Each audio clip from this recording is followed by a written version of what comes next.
نحمده ونصلي على رسوله الكريم بسم الله الرحمن الرحيم ولن ترضى عنك اليهود ولا النصارى حتى تتبع ملتهم۔ حضرات گرامی قدر، اس وقت ارض فلسطین یہودی جبر کا استحصال اور استحصال کا شکار ہے۔ یہود پوری قوت کے ساتھ، سرکاری مشینری کے ساتھ، توپ کے گولوں کے ساتھ، مشین گن کی گولیوں کے ساتھ، مارٹر گنوں کے گولوں کے ساتھ اور میزائلوں کی برسات کے ساتھ مسلمانوں کے طبقے کی نسل کشی کے اندر مصروف ہے۔ ان کی نسل کشی کے اندر اپنی تمام تر صلاحیتوں کو صرف کیے ہوئے ہے۔ حضرات گرامی قدر، ہم اس موقع کے اوپر اس امر کا اعلان کرنے کے لیے آئے ہیں کہ اللہ تبارک و تعالیٰ کے فضل و کرم سے ہم اہل فلسطین کے ساتھ ہیں، اور یہ بات بتلانے کے لیے آئے ہیں کہ وہ قبلہ اول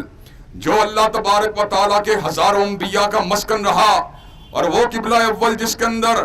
حضرت رسول اللہ صلی اللہ علیہ وسلم نے تمام انبیاء علیہ السلام کی امامت کے فریضے کو انجام دیا تھا،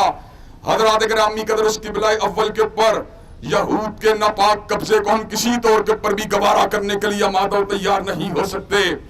حضرات گرامی قدر، حی علی الصلاۃ حی علی الفلاح کی آواز ہر مسجد کے صحن سے بلند ہونی چاہیے۔ جس طرح اللہ تبارک و تعالیٰ کے حبیب نے فتح مکہ کے موقع پر بیت اللہ کو بتوں سے پاک کر کے اس کو اللہ اکبر کے نعروں کا مرکز و محور بنا دیا، اسی طرح حضرت فاروق اعظم نے قبلہ اول کو اللہ تبارک و تعالیٰ کی توحید کا مرکز و محور بنا دیا۔ اس کے بعد نصرانیوں نے اپنی منظم فوجی کارروائیوں کے ذریعے قبلہ اول کو ٹارگٹ کیا، لیکن اللہ تبارک و تعالیٰ کی لاکھوں رحمتیں ہوں حضرت امیر صلاح الدین کی قبر کے اوپر کہ جنہوں نے اللہ تبارک و تعالیٰ کے فضل و کرم سے صلیبی جنگوں کے اندر نصرانیوں کی طاقت کو توڑا اور بیت المقدس کو پنجۂ نصرانیت سے آزاد کروا کر مسلمانوں کے واپس دلوا دیا۔ حضرات گرامی قدر، آج پھر تلوار حیدر کی ضرورت ہے، آج پھر فاروق کے روب و دبدبے کی ضرورت ہے، آج پھر صلاح الدین کی تڑپ اور لبک کی ضرورت ہے۔ انشاءاللہ ہم صلاح الدین کے بیٹے، ہم علی المرتضیٰ کے فرزند اور حضرت فاروق اعظم کے فرزند قبلہ اول کی آزادی کے لیے اپنے لہو کا آخری قطرہ بہانے کے لیے تیار ہیں، اور انشاءاللہ یہود کے پنجے سے بیت المقدس کو آزاد کروانے کے لیے ہر قربانی دینے کے لیے تیار ہیں۔ حضرات گرامی قدر، ہم حکام بالا کو اور حسن خان صاحب کو اس بات کا پیغام دینا چاہتے ہیں، فقط بیان کو دینا کافی نہیں ہے، فقط بیان کے ذریعے قبلہ اول آزاد نہیں ہو سکتا، بلکہ آپ کو راست اقدام کا الٹیمیٹم دینا چاہیے۔ اگر آپ مدینہ کی ریاست کے حقیقی معنوں میں متولی ہیں تو اللہ تبارک و تعالیٰ کے فضل و کرم سے پھر آپ کو یہودیوں کے پنجے سے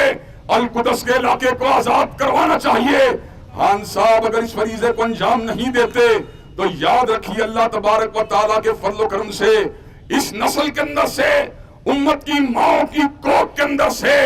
اور امت کے جلیل القدر باپوں کے یہاں پر ایسے بیٹے پیدا ہوں گے جو انشاءاللہ یہود کی مرمت کر کے چھوڑیں گے اور اہل فلسطین کو انشاءاللہ ان کے ظلم سے آزاد کروا کے چھوڑیں گے۔